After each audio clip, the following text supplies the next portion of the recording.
Hi friends, welcome to my channel. இன்னைக்கு நம்ம இந்த வீடியோவில் என்ன பார்க்க போகிறோன்றது பார்த்தீங்கன்னா லைனிங் ப்ளவுஸை ஆஃப் அன் ஹவரில் எப்படி வந்து ஸ்டெப் பை ஸ்டெப்பாக ஈஸியாக வந்து தைக்கிறதுன்றது தான்.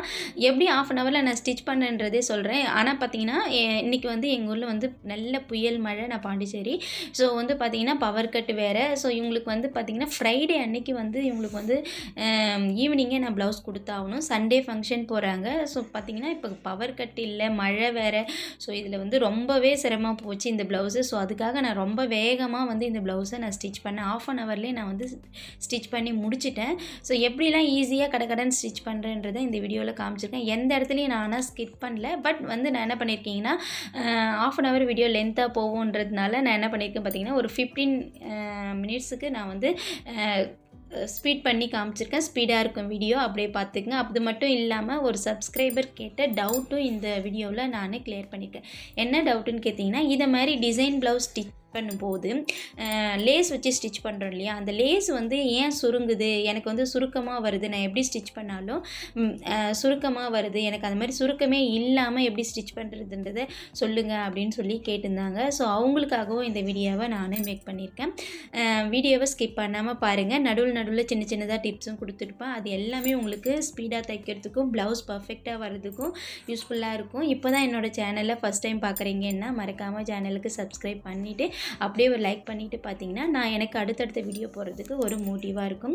சரி வாங்க வீடியோக்குள்ளே அப்படியே கண்டினியூவாக போகலாம். இப்போ பார்த்தீங்கன்னா நான் ஃப்ரண்ட்டு ஜாயின் பண்ணுறேன். ஏற்கனவே நான் வந்து பேக் வந்து ஃபுல்லாக ஜாயின் பண்ணிவிட்டு நெக்கும் எவ்வளோ வரணுன்றது அளந்து மார்க் பண்ணி அதுலேயும் வந்துட்டு தையலும் போட்டு எடுத்து வச்சுருக்கேன். அது மட்டும் இல்லாமல் பேக்கில் பிடிக்கிற அந்த டாட்டையும் நான் பிடிச்சிக்கிட்டேன்.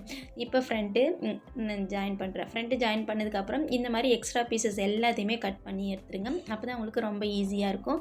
ஸோ இவங்களுக்கு நான் எல்லாமே இது மாதிரி பர்ஃபெக்டாக பண்ணுறதுக்காக கடன்னு நான் ஸ்டிச் பண்ணிகிட்டே இருந்தேன்.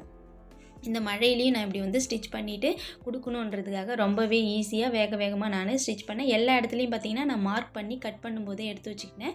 இதோட கட்டிங் வீடியோ பார்த்தீங்கன்னா என்னோடய சேனல் ஃபஸ்ட் இதுக்கு முன்னாடி போட்ட வீடியோ இதோட கட்டிங் வீடியோவாக இருக்கும், போய் பாருங்கள். அதுவும் ரொம்ப ஈஸியாக எப்படி வந்து பர்ஃபெக்டாக ப்ளவுஸ் கட் பண்ணுறது அப்படின்றது சொல்லியிருப்பேன்.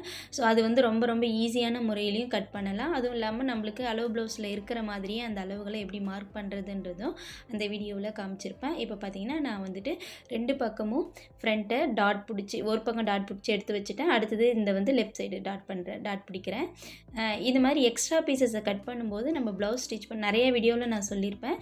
எக்ஸ்ட்ரா இது மாதிரி இருக்கிற பீசஸ் எல்லாம் உடனே கட் பண்ணிடணும். அப்புறமே கட் பண்ணலாம் அப்படின்லாம் எடுத்து வைக்காதீங்க. கையோடவே ஸ்டிச் பண்ணதும் கட் பண்ணிவிடுங்க.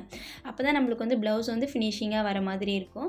ஸோ நான் வந்து சென்ட்ரு டாட் எப்படி வந்து பிடிக்கிறது அப்படின்றத கட்டிங் வீடியோவில் காமிச்சிருப்பேன். இதே மாதிரியே சென்ட்ரு இப்போ பிடிக்கும்போது ஒரு கோடு போட்டுக்கிட்டேன் பார்த்தீங்க. இது எதுக்காகன்னு கேட்டிங்கன்னா நம்மளோட சென்ட்ரு டாட் வந்து கரெக்டாக பிடிச்சிருக்குமான்றது தான்.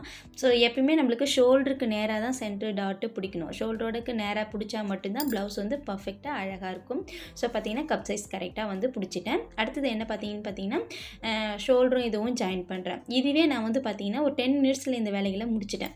இதுக்கப்புறம் என்னென்னு பார்த்தீங்கன்னா கை அட்டாச் பண்ணணும். அடுத்தது பார்த்தீங்கன்னா பட்டி அட்டாச் பண்ணணும். அவ்வளோதான் ப்ளவுஸ் தைக் பண்ணுறதுக்கு. எனக்கு ஒரு ½ அன் ஹவரில் இந்த ப்ளவுஸ் வந்து முடிச்சுட்டு ஹூக் பண்ணுறதுக்கும் நான் எப்படி கொடுத்தேன்றதை பாருங்கள். செம ஐடியாவாக இருக்கும். என்ன பண்ணியிருக்கேன் அப்படின்னு பார்த்தீங்கன்னா ஹூக் ஸ்டிச் பண்ணுறதுக்கு இந்த ரெண்டுத்தையுமே ஜாயின் பண்ணி லேஸ் வச்சு முடிச்சிட்டேன். பட்டிக்கிட்டு எல்லாமே அட்டாச் பண்ணிவிட்டு ஹூக் பட்டி எல்லாமே அட்டாச் பண்ணிவிட்டு ஹூக் பண்ணுறதுக்கு பக்கத்தில் என்னோட டாட்டர் தான் வந்து ஹூக் தைச்சி தருவாங்க. ஹூக்கு காஜா எல்லாமே அவங்க தான் ஸ்டிச் பண்ணி தருவாங்க. ஸோ அவங்ககிட்டே கொடுத்து கடன் நான் வந்து கை வந்து அட்டாச் பண்ணுறதுக்கு கை வந்து ஜாயின் பண்ணுற லைனிங் வச்சு ஜாயின் பண்ணுறதுக்குள்ளே நீ ஹூக் 2 ஹூக்காவது ஜாயின் பண்ணு ஸ்டிச் பண்ணு அப்படின்னு சொல்லிட்டு அவங்ககிட்ட கொடுத்துட்டேன்.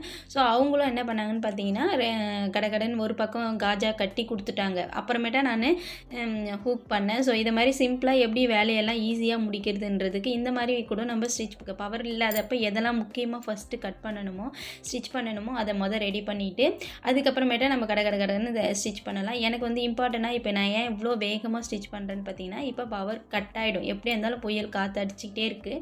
ஸோ இவங்க என்ன பண்ணுறாங்கன்னா கொஞ்சம் ஒரு ½ அன் ஹவர் வந்து பவர் கொடுத்து நிறுத்துகிறாங்க. பிகாஸ் கேட்டிங்கன்னா தண்ணி இல்லை வேறு ஏதாவது வேணும் அப்படின்னா அதுக்காக வந்துட்டு மரம் சாயாத இடத்துலலாம் கொஞ்சம் ½ அன் ஹவர் பவர் கட்டு கொடுத்துட்ருக்காங்க. என்கிட்ட ரெட் அலர்ட் வேறு கொடுத்துருந்தாங்க இல்லையா, அதனால் வந்து கண்டிப்பாக பவர் இல்லை. ஸோ இப்போ வந்து பார்த்திங்கன்னா எனக்கு என்ன வந்து ஈஸியாக முடிக்கணும், ½ அன் ஹவர் எனக்கு கொஞ்சம் நேரத்தில் என்ன முடிக்கணுன்றது வேகமாக நான் பண்ண ஆரம்பித்தேன்.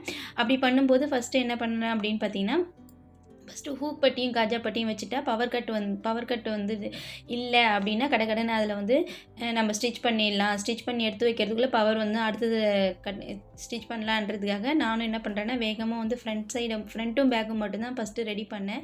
எப்பயுமே நான் ப்ளவுஸ் ஸ்டிச் பண்ணும்போது ஃபஸ்ட்டு ஸ்லீவ் தான் ரெடி பண்ணுவேன். பட் இதில் வந்துட்டு எனக்கு வந்து நேரம் வந்து கொஞ்சம் கம்மியாக இருக்கிறதுனால நான் எவ்வளோ வேகமாக முடிக்க முடியுமோ அவ்வளோ வேகமாக நான் என்ன வேலையெல்லாம் பண்ணலாம் அப்படின்றத யோசித்து பண்ணிக்கிட்டே இருந்தேன். ஸோ இப்படி தான் ரொம்ப ஈஸியாக கடகடன்னு வந்துட்டு லைனிங் ப்ளவுஸ் ஸ்டிச் பண்ணிடலாம்.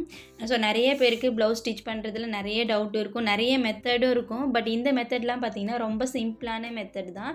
ஸோ நிறைய பேர் கஸ்டமருக்கு ப்ளவுஸ் ஸ்டிச் பண்ணி கொடுக்கும்போது ரொம்பவே பயந்து ஸ்டிச் பண்ணி கொடுத்துட்ருக்காங்க. தைரியமாக இந்த மாதிரி ப்ளவுஸை கட் பண்ணும்போதே சரியாக கட் பண்ணிவிட்டு தைக்கும்போது இந்த மாதிரி ஈஸியான முறையில் வேகமாகவும் ஸ்டிச் பண்ணலாம். அதுவும் இல்லாமல் ஃபினிஷிங் பர்ஃபெக்டாக கொடுக்கறதுக்கு இந்த நான் ஸ்டிச் பண்ணுற மெத்தடே ரொம்பவே ஈஸியாக இருக்கும். பயப்படாமல் ஸ்டிச் பண்ணுங்கள். ஃபஸ்ட்டு நம்மளோட ப்ளவுஸை வந்துட்டு ஒரு 4 தடையாவது வந்து ஸ்டிச் பண்ணி போட்டு பாருங்கள்.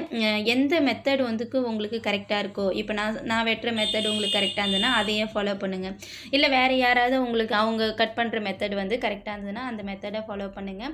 ஸோ இதுக்கு நடுவில் மிஷின் வேறு ரொம்ப பிரச்சனை பண்ணிடுச்சு. என்ன பண்ணுது பார்த்தீங்கன்னா நூல் கட் ஆகிக்கிட்டே இருந்தது. என்னன்னே காரணனே தெரியவே இல்லை. சரி நான் இந்த ப்ளவுஸ் முடிக்கிற வரைக்கும் அதுக்கிட்ட எதுவுமே பண்ணக்கூடாது, இப்போதைக்கு முடிச்சிடுவோம், அதுக்கப்புறமேட்டா நம்ம ரெடி பண்ணிக்கோன்றதுக்காக ரொம்ப வேகமாகவே நான் வந்து ரெடி பண்ண ஆரம்பித்தேன்.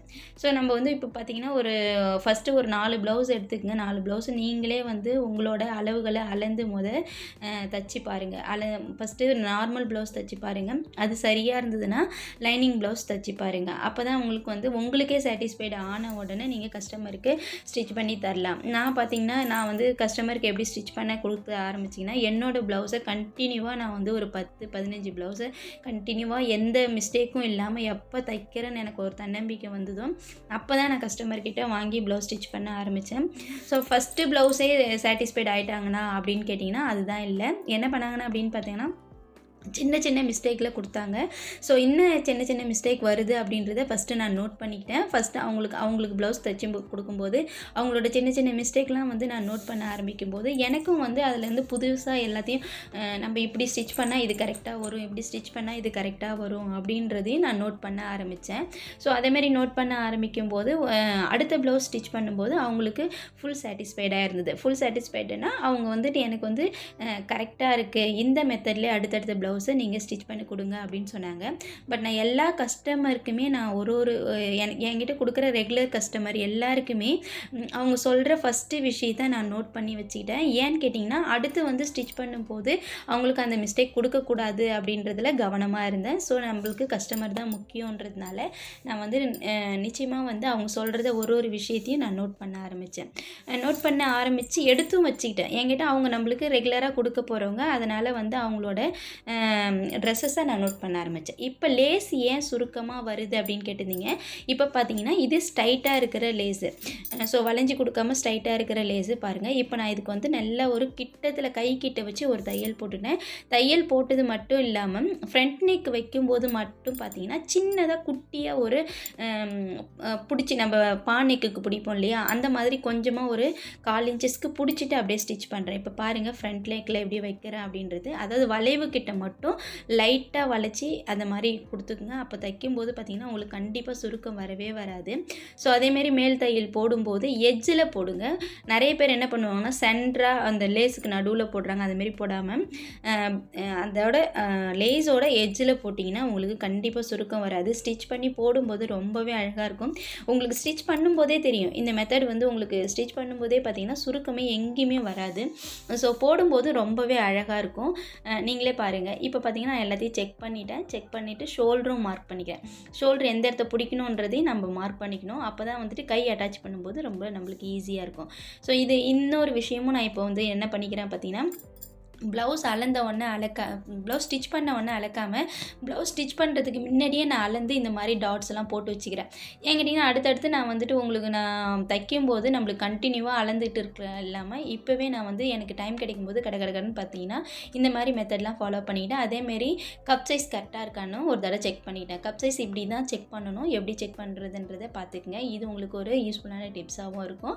அடுத்தது பார்த்தீங்கன்னா பேக் சைடை நான் அப்படியே மார்க் பண்ணுறேன். பேக் சைடு எப்படி நான் ப்ளவுஸ் ப்ளவுஸ் கட் பண்ணணும். அதே மாதிரி ஒரு சைடு செக் பண்ணி அப்படியே மார்க் பண்ணிக்கிட்டேன். இன்னும் உங்களுக்கு டீட்டெயிலாக வீடியோ இதில் ஏதாவது டவுட் இருந்ததுன்னா எனக்கு கமெண்ட் பண்ணுங்கள். நான் அந்த மாதிரி மெத்தடும் நான் உங்களுக்கு சொல்கிறதுக்கு ட்ரை பண்ணுறேன். எந்த மாதிரி இன்னும் ஈஸியாக தைக்கலான்றது. கைக்கு லேஸ் வைக்கும்போதும் இதே மெத்தடை ஃபாலோ பண்ணுங்கள். கைக்கு தைக்கும்போது மிஷினுக்கு முன்னாடி கை வச்சு இதை மாதிரி சுருக்கமாக ஒரு தடவை லேஸை தைச்சிக்கங்க. ஃபஸ்ட்டு வந்து லேஸை வந்து இந்த மாதிரி தைச்சதுக்கு அப்புறமா தான் நம்ம வந்து கையில் வச்சு அட்டாச் பண்ணும்போது சுருக்கம் இல்லாமல் இருக்கும். கண்டிப்பாக வந்து லைனிங் ப்ளவுஸ்லாம் ஃபினிஷ் பண்ணும்போது இந்த மெத்தட்லாம் கண்டிப்பாக ஃபாலோ பண்ணுங்கள். ஸோ உங்களுக்கு ப்ளவுஸ் வந்து ரொம்ப நீட்டாக வரும், ரொம்ப நீட்டாகவும் வரும், அது பார்க்கவும் ரொம்ப அழகாக இருக்கும். பர்ஃபெக்டாக வந்து ஸ்டிச்சும் பண்ணிடலாம். ஸோ இந்த மாதிரி மெத்தடை கொஞ்சம் கடகடன்னு பண்ண ஆரம்பிங்க. நம்மளுக்கு ஏதாவது ஒரு டிசைன் கொடுத்து கஸ்டமர் கொடுத்தா கூட இந்த மாதிரிலாம் நம்ம வந்து சின்ன சின்ன விஷயங்களை நோட் பண்ணி இந்த மாதிரி நம்ம ப்ளவுஸ் ஸ்டிச் பண்ணும்போது பார்த்திங்கன்னா உங்களுக்கு வந்து ரொம்பவே வந்து சாட்டிஸ்ஃபைடாக இருக்கும். அதுவும் இல்லாமல் அவங்களுக்கும் ஸ்டிச் பண்ணி கொடுக்கும்போது ரொம்பவும் சாட்டிஸ்ஃபைடாக இருக்கும். நான் எப்பயுமே வந்துட்டு கை வந்து அட்டாச் பண்ணதுக்கப்புறம் தான் உள்கட்டு வெட்டுவேன். நான் ஒரு கோடு போட்டேன் இல்லையா, அந்த கோட்டிலே அப்படியே கட் பண்ணிக்கிறேன். இது வந்து சிம்பிளான மெத்தடு. நீங்கள் கை கட் பண்ணும்போது நீங்கள் பார்த்துருந்தீங்கன்னா தெரியும். ஸ்லீவ் கட் பண்ணுறது எப்படின்றது வீடியோவில் காமிச்சிருப்பேன். அந்த இடத்துல போய்ட்டு நான் ஒரு கோடு போடுவேன் பாருங்கள். அந்த கோடு தான் வந்து நம்மளுக்கு வந்து என்னென்னு பார்த்தீங்கன்னா கையோட முன் அகலம் எடுக்கிறதுக்கு ரொம்ப ஹெல்ப்ஃபுல்லாக இருக்கும். நீங்கள் அதேமாரி ட்ரை பண்ணி பாருங்கள். உங்களுக்கு ஈஸியாக இருக்கும். உங்களுக்கு இதில் வந்து புரியலைன்னா கூட இந்த ஸ்லீவ் கட் பண்ணுற வீடியோவை நீங்கள் போய் பார்த்தீங்கன்னா தெரியும். உங்களுக்கு ரொம்பவே ஈஸியாக இருக்கும். சிம்பிளாக எப்படி வந்து ஸ்லீவ் வந்து எப்படி உள்ளான எடுக்கிறது, கட் பண்ணுறது அப்படின்றத அந்த வீடியோவில் நான் காமிச்சிருப்பேன். பேட்டர்ன் போட்டு கூட காமிச்சிருப்பேன்னு நினைக்கிறேன். ஸோ அந்த வீடியோவை நீங்கள் செக் பண்ணி பாருங்கள். அப்படி இல்லைன்னா நான் வந்துட்டு உங்களுக்கு டிஸ்கிரிப்ஷனில் லிங்க் கொடுக்குறேன், அதையும் நீங்கள் போய் செக் பண்ணி பார்க்கலாம். ஸோ இப்போ பார்த்தீங்கன்னா அடுத்தது என்ன பார்த்தீங்கன்னா லெஃப்ட் சைடு அட்டாச் பண்ணிவிட்டு அடுத்து ரைட் சைடு அட்டாச் பண்ணுறேன். எப்பயுமே சென்ட்ரு மார்க் வச்சுட்டு தான் நம்ம வந்து மார்க்கு சென்ட்ரலேருந்து ஜாயின் பண்ணோம். இதை கூட ஒரு தோழி கேட்டாங்க, ஏன் நீங்கள் வந்து ப்ளவுஸ் வந்து சென்ட்ரலேருந்து ஜாயின் பண்ணுறீங்க, இந்த மாதிரி எட்ஜிலேருந்து ஜாயின் பண்ணலாம் இல்லையா அப்படின்னு கேட்டாங்க. உண்மையாக சொல்லணும்னு கேட்டிங்கன்னா எனக்கு வந்து எட்ஜில் வந்து ஜாயின் பண்ணும்போது என்னென்னு பார்த்தீங்கன்னா கொஞ்சம் ஏற்ற இருக்கும். அதாவது வந்து சென்ட்ரு டாட் வந்து இடைய போகுது. அதை ப்ளவுஸ் வந்துட்டு நீங்கள் பார்த்தீங்கன்னா சுத்துக்கை ஏற்றும் போது உங்களுக்கு வந்துட்டு இந்த மாதிரி வந்து சென்ட்ரு ஜாயின் பண்ணாமல் நம்ம ஆம்கோல் கிட்டே ஜாயின் பண்ணால் கரெக்டாக வந்துடும். ஆனால் சுத்துக்கை ஏற்றாமல் இந்த மாதிரி மெத்தடில் ஜாயின் பண்ணும்போது கண்டிப்பாக நீங்கள் வந்துட்டு நடுவில் ஒரு தையலோ இல்லை பின் மார்க்கோ பண்ணிட்டு தான் நம்ம வந்துட்டு ஜாயின் பண்ணணும். இப்போ பார்த்தீங்கன்னா இவங்களுக்கு வந்துட்டு சைடு ஜாயின் பண்ணுறேன். சைடு ஜாயின் பண்ணுறது உங்களுக்கு தெளிவான வீடியோ பார்த்தீங்கன்னா நான் லிங்க்கில் கொடுக்குறேன், போய் பாருங்கள். நான் இப்போ பார்த்தீங்கன்னா ஒரு 1/2 hour கூட ஆகலை, எனக்கு 25 மினிட்ஸ்க்கு கிட்டேயே நான் வந்து முடிச்சிட்டேன். ரொம்ப வேகமாக ஸ்டிச் பண்ணேன். ஸோ 25 மினிட்ஸ் தான் ஆச்சு. சொன்னால் நம்பவே மாட்டீங்க. கண்டிப்பாக எனக்கு அவ்வளோதான் டைமே ஆச்சு. ரொம்ப வேகமாக நான் ஸ்டிச் பண்ண ஆரம்பித்தேன். அதுவும் இல்லாமல் எந்த ஒரு டிஸ்ட்ரக்ஷனும் இல்லாமல் நான் மார்க் பண்ணி வச்சுக்கிறதுனால கடகடன்னு எதுவுமே வந்து அப்போ போய் மார்க் பண்ணாமல் ரொம்பவே கடகடன்னு மார்க் பண்ணி ஜாயின் பண்ண ஆரம்பிச்சிட்டேன். ஸோ நிறைய பேருக்கு வந்து இந்த மாதிரி சைடு ஜாயின் பண்ணுறதுல டவுட் இருந்ததுன்னா நானும் லிங்க் தரேன், அதுலேயும் போய் பாருங்கள். இந்த வீடியோ உங்களுக்கு யூஸ்ஃபுல்லாக இருந்திருக்கணும். மேலும் ஒரு நல்ல வீடியோவில் உங்களை சந்திக்கிறேன். சப்ஸ்கிரைப் பண்ணாமல் சப்ஸ்கிரைப் பண்ணிவிட்டு அப்படியே லைக் பண்ணிவிட்டு பாருங்கள். தேங்க்யூ, நன்றி, வணக்கம்.